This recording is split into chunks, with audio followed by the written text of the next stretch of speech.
Japan की तकनीक और यूपी का स्केल, अगर ये दोनों मिल जाए तो विकास की रफ्तार कितनी तेज हो सकती है, इसका अंदाजा आप खुद लगा सकते हैं। और इसी विजन के साथ योगी सरकार अब यूपी को सिर्फ निवेश का ठिकाना नहीं बल्कि ग्लोबल मैन्युफैक्चरिंग हब बनाने की दिशा में आगे बढ़ रही है। नई दिल्ली में हुए यूपी जापान निवेश सम्मेलन में सीएम योगी ने जापानी कंपनियों को यूपी में निवेश का न्योता दिया। अब सवाल यह है कि जापान की क्वालिटी और यूपी की क्षमता का ये कॉम्बिनेशन कितना बड़ा बदलाव लाएगा। देखिए ये रिपोर्ट।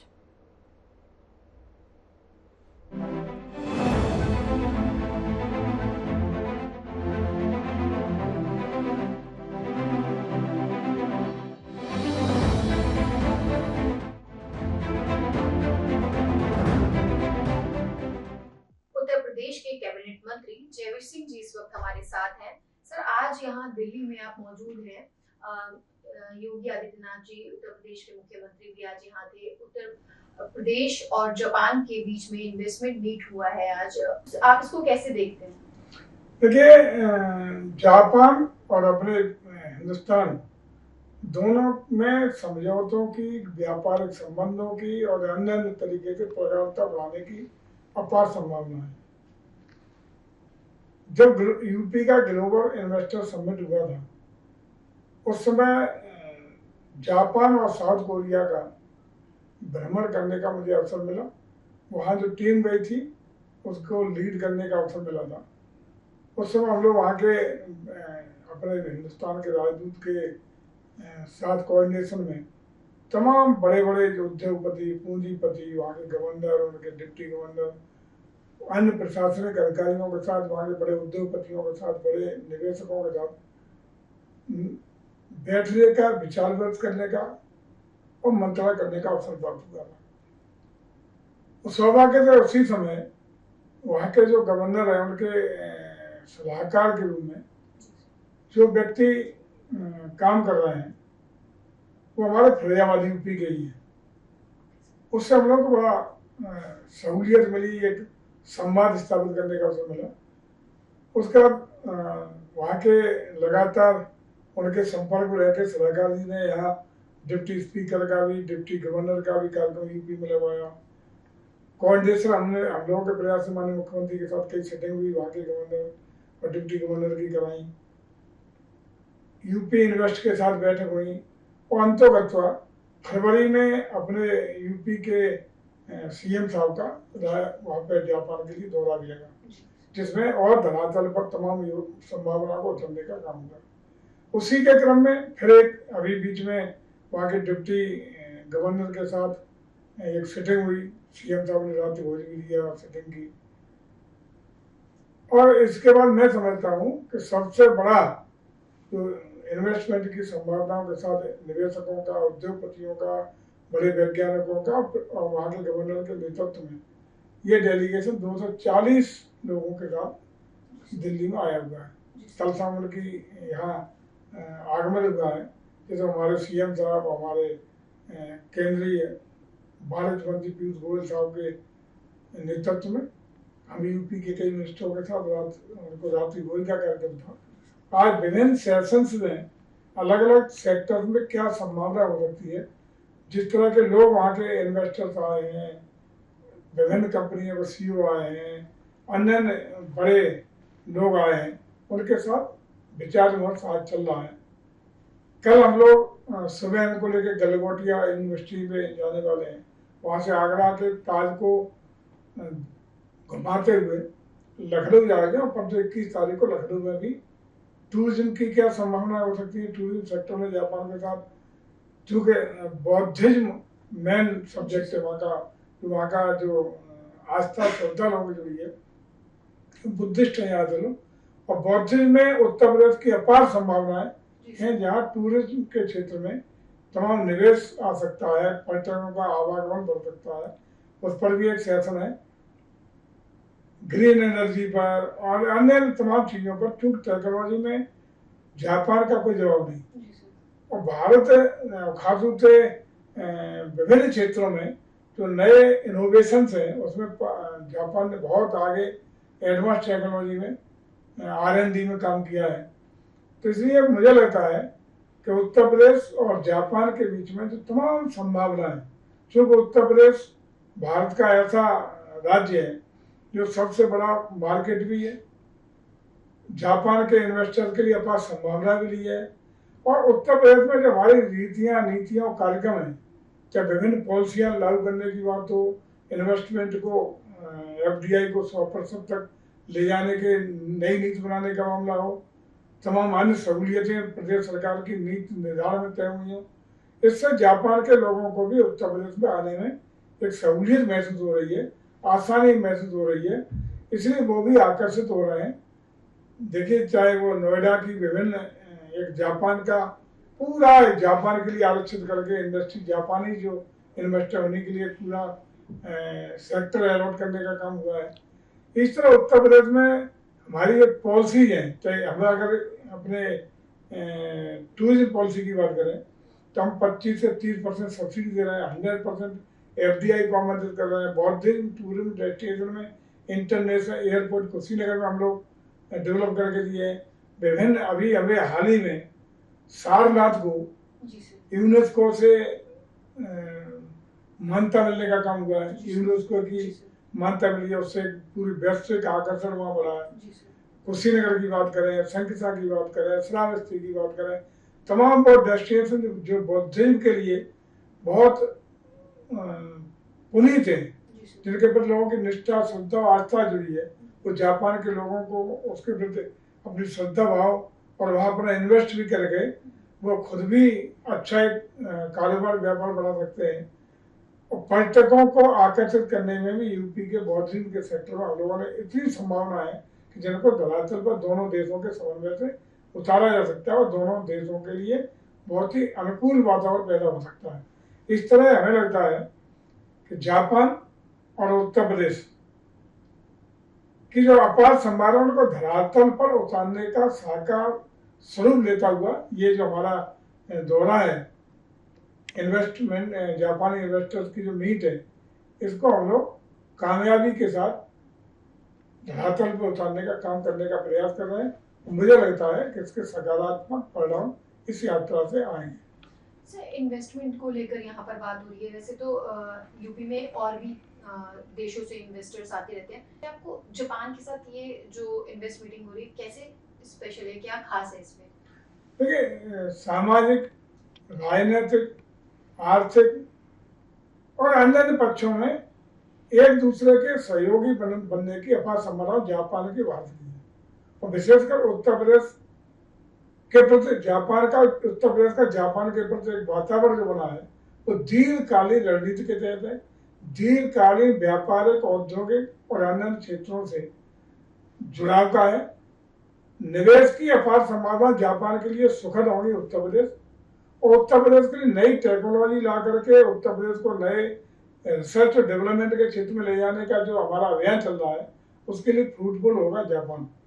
तो दोनों एक दूसरे के लिए पूरक होंगे और दोनों एक दूसरे को जुड़ करके एक भविष्य के, सुरक्षित भविष्य के प्रतिभागी बनेंगे और निश्चित रूप से एक अच्छा दोनों देशों के लिए सुखद रहेगा, ऐसा मेरा विश्वास है। सर, जैसे कि अभी आपने बताया कि आप जापान दौरे पे भी गए थे और उसके बाद आपने वहाँ का इंफ्रास्ट्रक्चर भी देखा, और यहाँ पर अगर टूरिज्म डिपार्टमेंट की स्पेशली अगर हम बात करें, आप टूरिज्म मंत्री भी हैं, तो आपको क्या लगता है जैसे कि जापान यहाँ पर आके टूरिज्म को डेवलप कर सकता है? क्या ऐसा संभावना उत्तर प्रदेश की भी हो सकती है कि उत्तर प्रदेश जाके बोथ साइड? देखिए, निश्चित रूप से जापान के लोग बौद्धिज्म के लिए थोड़ा एक इन्वेस्टमेंट करना चाहते हैं। उनके लोगों को अभी तक एक गलत तरीके से भ्रमित करने का काम चाइना बहुत दिनों तक करता रहा। जब चाइना में टूरिज्म का ऐसा, बौद्धिज्म टूरिज्म का इतना खास नहीं है, क्योंकि भगवान बुद्ध के जन्म से लेके और अंतिम क्षण तक के सारे डेस्टिनेशन, जहाँ जहाँ उन्होंने तपस्या की, जहाँ उन्होंने जन्म लिया, जहाँ उन्होंने प्रवास किया, जहाँ उन्होंने दीक्षा दी, जहाँ उनको मुक्ति का मार्ग मिला, ये सारे डेस्टिनेशन उत्तर प्रदेश की धरती पे है, जो जापान के लोगों के लिए भावनात्मक रूप से बड़ा विषय है। और निश्चित रूप से उत्तर प्रदेश में हम लोग बात करें तो जब भी एक पर्यटक आता है तो 6 लोगों को रोजी रोटी रोजगार के अवसर देता है। तो जो डाइवर्जन चाइना टू यूपी हम लोग को करना चाहते हैं, वो अगर डाइवर्जन होगा, वहाँ के जब ये इन्वेस्ट करेंगे, लोग जुड़ेंगे, भावना लगा होगा, तो निश्चित रूप से उत्तर प्रदेश की इकोनॉमी को बहुत बड़ा लाभ मिलेगा। वहीं जापान के लोगों को अपनी टेक्नोलॉजी, रिसर्च और टेक्नोलॉजी जो विश्व स्तरीय, विश्व में भी सर्वोपरि है, बेस्ट टेक्नोलॉजी है, रिसर्च और डेवलपमेंट में जापानी टेक्नोलॉजी का कोई जवाब नहीं। आज भी मारुति जापान की टेक्नोलॉजी पूरे विश्व में, मारुति सुजुकी जिसने अपने देश की संजय गांधी के जमाने की मारुति और जापान की सुजुकी ने मिलकर के जो किया, उसका आज भी वो अपने कारें आप देख रहे हो कि आज भी कंपटीशन में पूरी तरह सफल है। तो जापान की टेक्नोलॉजी हर क्षेत्र में बहुत आगे है, तो उस टेक्नोलॉजी को हम लाभ लें और उनको भी एक बेस्ट डेस्टिनेशन, हम लैंड का डेवलपमेंट की बात हो, कनेक्टिविटी बेहतरीन, उत्तर प्रदेश में आज एक्सप्रेस वे का प्रदेश उत्तर प्रदेश बन चुका है, बेहतरीन कानून व्यवस्था का प्रदेश उत्तर प्रदेश है। हम तमाम लैंड बैंक भी उत्तर प्रदेश में उनको सुरक्षित किए हुए हैं जो किसी इन्वेस्टर को प्रोवाइड कर सकते हैं। हमारी जो पॉलिसी है उसमें इन्वेस्टर को तमाम तरह के इंसेंटिव और सब्सिडी देने का काम कर रहे हैं, उसका लाभ वहाँ की जापान की कंपनियां ले सकती हैं। तो दोनों के लिए फ्रूटफुल है, उसी की दृष्टि से हम लोग आगे बढ़ने का काम कर रहे हैं। इस समय कोई MOU साइन हुए? निश्चित रूप से होंगे, वो लखनऊ में होंगे, उनको इंदिरा गांधी प्रतिष्ठान में 21 तारीख को सेशंस है, 22 तारीख को MOU साइन होने हैं, तो इन 2-3 दिनों में सहमति जिनको बनेगी वो MOU भी साइन होंगे, और 23 तारीख को इन लोगों को लेकर के हम बनारस जाने वाले हैं, जहाँ सारनाथ जो बौद्धिक टूरिस्ट है जिसको अभी वैश्विक मान्यता मिल करके बहुत सम्मान मिला है, वहाँ सारनाथ को ले जाएंगे और वहीं से बनारस से होते हुए दिल्ली वापस आकर ही वापस चले जाएंगे। लेकिन MOU भी होंगे, हमें लगता है बड़े MOU होने वाले हैं। थैंक यू सर हमारे साथ बातचीत करने के लिए। तो ये थे हमारे साथ जयवीर सिंह जी, जिन्होंने हमें इस पूरे विजिट जापान और इंडिया के बीच जो आगे चल के इन्वेस्टमेंट होनी है उसके बारे में बताया, खासतौर उत्तर प्रदेश में जो इन्वेस्टमेंट होंगे उनके बारे में बातचीत की।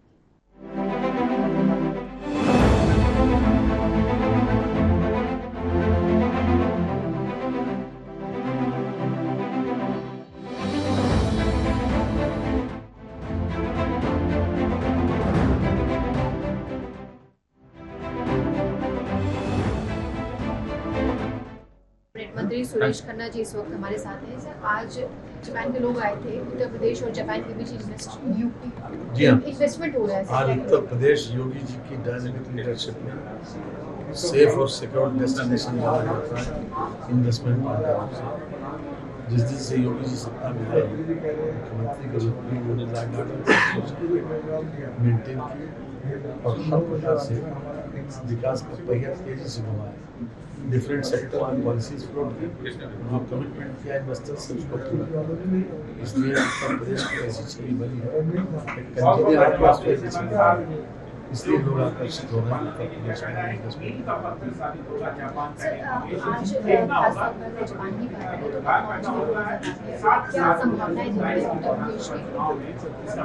बहुत बड़ी संभावना है, जो डिफरेंट सेक्टर्स में जो लोग आए हैं, कितने बड़े पैमाने पर लोग केवल इन्वेस्टमेंट करने और वहाँ के स्वयं गवर्नर जो 200 से ज़्यादा लोगों को बिजनेस लीडर्स को लेकर आए। तो ये अगर अच्छी ख्याति न होती, अच्छा एटमॉस्फेयर न होता तो यहाँ कौन आता। इसलिए आज उत्तर प्रदेश सेफ और सिक्योर डेस्टिनेशन है इन्वेस्टमेंट में, इसीलिए लोग आए हैं, इन्वेस्ट करेंगे। उत्तर प्रदेश की अर्थव्यवस्था MOUs को लेकर कुछ कहना चाहिए? कुछ MOUs भी साइन हो रहे हैं? जी हाँ, लगातार हो रहे हैं, इनको बताएंगे परसों कितने हो गए। Thank you sir. Uttar Pradesh के कैबिनेट मंत्री नंदगोपाल नंदी जी इस वक्त हमारे साथ हैं। सर, आज एक बहुत ही बड़ा कार्यक्रम यहाँ दिल्ली में हुआ, जापान और यूपी के बीच में इन्वेस्टमेंट होने जा रहा है। सर, क्या कहना चाहेंगे? आज दरअसल भारत और जापान के लिए एक साझेदारी निवेश लीडरशिप बहुत ही आपसी व्यापार निवेश की यात्रा का एक नया अध्याय लिख रहे हैं। इस नए अध्याय की पृष्ठभूमि में दीर्घकालीन सांस्कृतिक विरासत आज जापान के जो लोग यहाँ पर आए हैं, आप जानते हैं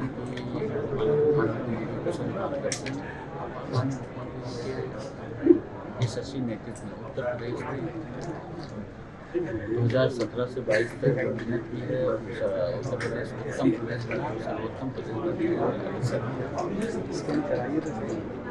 जापान अगर अपनी आधुनिकता, अपनी तकनीकी परिश्रम और अनुशासन के लिए जाना जाता है, तो पूरी दुनिया में जाना जाता है, तो उसी तरह से उत्तर प्रदेश अपनी बड़ी युवा आबादी,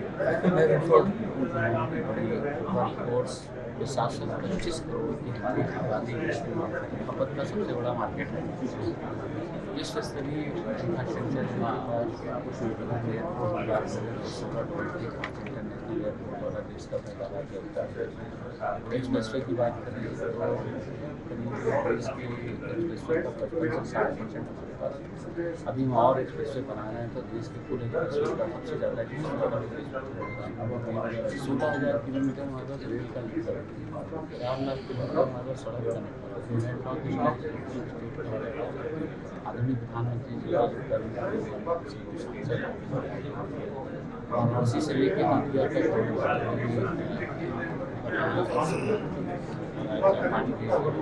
जापान गए थे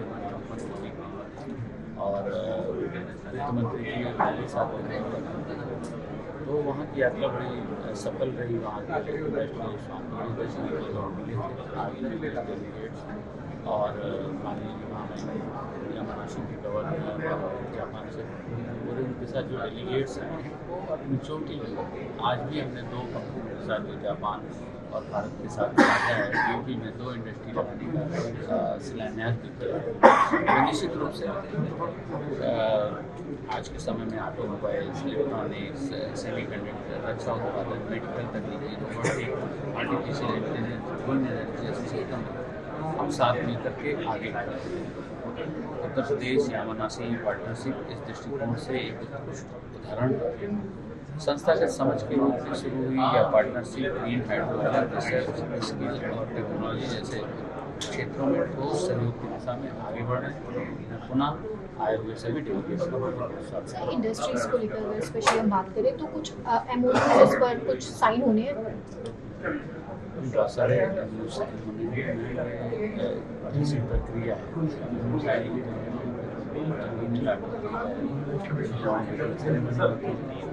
इसी तरह से निश्चित रूप से अगर आप देखेंगे तो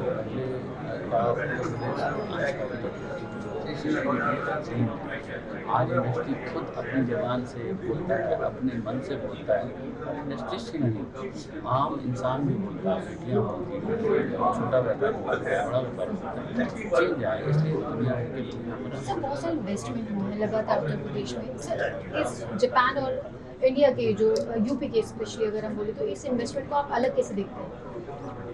अलग ऐसे देखते हैं कि देखिए गवर्नमेंट को एक बड़ा भरोसा होता है अपने को गवर्नमेंट से, गवर्नमेंट के साथ तो सूजी ऐसी कुटुंबो ऐसी बहुत सारी कंपनियाँ 1500 कंपनियाँ यहाँ पर काम कर रही हैं।